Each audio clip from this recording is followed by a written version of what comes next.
नमस्कार मित्रांनो, मी गणेश मानकर इग्नाइट अकॅडमीच्या प्लॅटफॉर्मवर तुम्हा सर्वांचे स्वागत करतो। तर बघा, सहाय्यक आयुक्त पशुसंवर्धन गट अ याची जाहिरात आलेली होती। तर याचा एक्झाम पॅटर्न काय असतो आणि सिलेबस काय असतो याच्याविषयी आज आपण संपूर्ण माहिती जी आहे तर ते जाणून घेणार आहोत। आणि भविष्यात याच्या सिलेबस डिकोडिंग असेल आणि बाकीचे लेक्चर्स असतील तर तुम्हाला या चॅनलवर मिळणार आहे, म्हणून तुम्ही या चॅनलला सबस्क्राइब करून द्या। आणि जे उमेदवार तयारी करत असतील पशुसंवर्धन सेवा सहाय्यक आयुक्त पशुसंवर्धन गट या पदासाठीची, तर त्यांच्यासाठी आता आपण रेकॉर्डेड पद्धतीची बॅच लॉन्च केलेली। बॅचला एनरोल करण्यासाठी इग्नाइट अकॅडमीचे ॲप्लिकेशन डाउनलोड करा। तसेच आपल्या या प्रतिनिधींचा नंबर आहे, त्यांना देखील तुम्ही कॉल करू शकतात आणि पहिल्या 50 विद्यार्थ्यांना डायरेक्ट 50% सवलत जी आहे तर ती मिळणार आहे। तर तुम्ही आजच जे आहे तर ते जॉइन केलं पाहिजे। बघा, खूप मोठी जाहिरात आलेली होती एमपीएससी कडून। सहाय्यक आयुक्त पशुसंवर्धन महाराष्ट्र पशुसंवर्धन सेवा गट 311 पदांसाठी, म्हणजे कुठलेही क्लास 1 साठी एवढ्या काही जागा शक्यतो महाराष्ट्र सरकारकडून येत नाही। ही once in a lifetime एक अपॉर्च्युनिटी असते, कारण की ही परीक्षा झाल्यानंतर आगामी 3 ते 4-5 वर्षात तर काही एवढी जाहिरात येणार नाही। आली तरी ती 20, 25, 30 ची राहील, कारण की एवढी मोठ्या प्रमाणावर अधिकारी लेवलची तर जाहिरात येणं शक्य नाही। म्हणून आता ज्यांनी फॉर्म भरला असेल ना, तर त्यांनी आता जीव तोडून जे आहे तर ते अभ्यास केला पाहिजे। याची वेतन श्रेणी S22 आहे, सगळ्यात जास्त वेतन श्रेणीचं पद आहे। 60,000 ते 1,90,800 एवढं याचं जे आहे तर ते वेतन आहे।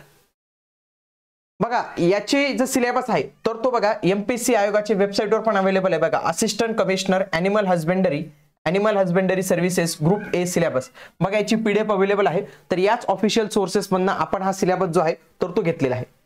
त्यांनी तिथं सांगितलेलं होतं की जर कमी अर्ज आले तर आम्ही फक्त मुलाखतीने घेऊ, तर असं काही होत नाही। आजच्या हे स्पर्धेचं युग आहे, तर इथं काही शक्य होत नाही। मागच्या वेळी पण असं सांगितलं होतं, परीक्षा त्यांना घ्यावी लागली होती। यावेळी पण परीक्षा होणारच आहे, म्हणून तुम्हाला अभ्यास करावाच लागणार आहे।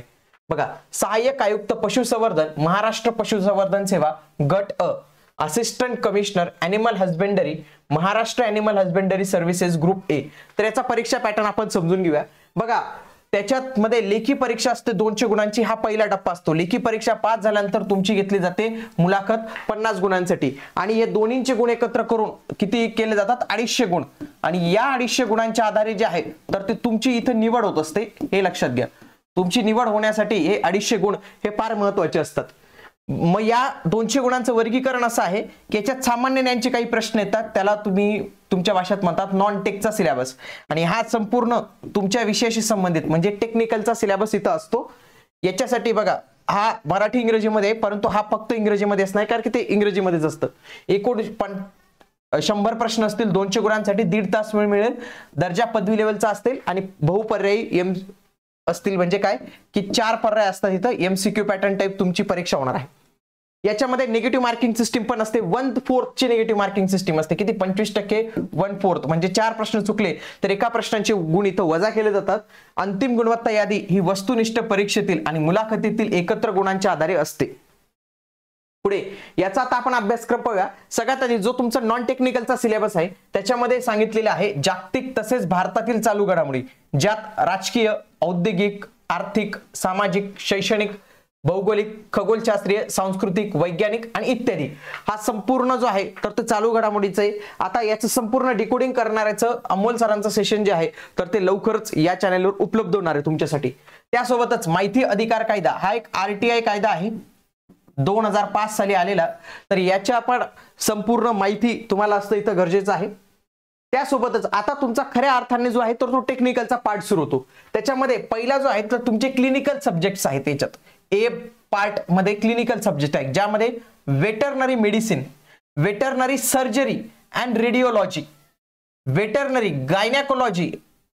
त्याच्यानंतर पुढचा जो तुमचा पार्ट आहे ना तो आहे पॅरा क्लिनिकल सब्जेक्टचा, हा दुसरा भाग असणार आहे। बघा, हा एक भाग झाला, हा दुसरा भाग झाला, ज्याच्यामध्ये pathology, parasitology, microbiology, pharmacology, toxicology, livestock product technology, veterinary public health and epidemiology. तर बघा, हे दुसरा पार्ट झाला, हा 2 भाग झाला। हा एक पहिला क्लिनिकल सब्जेक्ट आणि दुसरा एक पॅरा क्लिनिकल सब्जेक्ट, हे असे तुमचे 2 भाग झाले। त्याच्यानंतर तिसरा आहे प्री क्लिनिकल सब्जेक्ट्स, हा सी पार्ट आहे। आणि डी पार्ट तुमचा कोणता आहे? ॲनिमल प्रोडक्शनचा।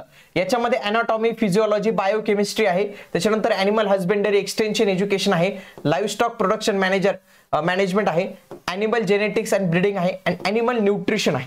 तर हा अशा पद्धतीने हा संपूर्ण सिलेबस जो आहे तर तो तुम्हाला इथं हा बघायला मिळतो. म्हणजे याच्यात हे तुम्हाला 4 पार्ट जे आहेत तर ते बघायला मिळतात आणि हे 4ही भाग आपण आपल्या कोर्समध्ये जे आहेत तर ते समाविष्ट केले, जसं की clinical subject, para clinical subject, pre clinical subject and animal production हा संपूर्ण तुमचा टेक्निकलचा भाग असणार आहे. त्यासोबतच RTI कायदा असेल आणि जो महत्त्वाचा तो म्हणजे चालू घडामोडी तो पण आपल्याला या कोर्समध्ये जे आहे तर ते बघायला मिळणार आहे. सर्व विषयांची तयारी, PPT नोट्स मिळेल. इवन दो जे 50 गुणांसाठीचं जे तुमची मुलाखत आहे ना तर त्याची पण तयारी याच कोर्सच्या माध्यमातून होऊन जाणार आहे. जे काही कोर्स घेतील भविष्यात जे काही आपली मुलाखत असेल त्यांच्यासाठी तुमच्याकडनं कुठलेही चार्जेस नसतील. म्हणून तुम्हाला हे 200 प्लस हे 50 गुणांची जर तयारी करायची असेल, संपूर्ण 250 गुणांची तयारी, तर त्याच्यासाठी तुम्ही आपली ही बॅच जी आहे तर ती नक्की जॉईन करू शकतात. जॉईन करताना तुम्ही GM10 कोड देखील यूज करू शकतात आणि इग्नाइट अकॅडमीचं ऍप्लिकेशन डाउनलोड करून हा नंबर आहे आणि बॅच परचेस करताना काही टेक्निकल वगैरे अडचण आली तर आमचे प्रतिनिधी तुमच्यासाठी नेहमी अवेलेबल आहेत. त्यांना तुम्ही कॉल करा आणि या कोर्स विषयी संपूर्ण माहिती जी आहे तर ते जाणून घेऊ शकतात.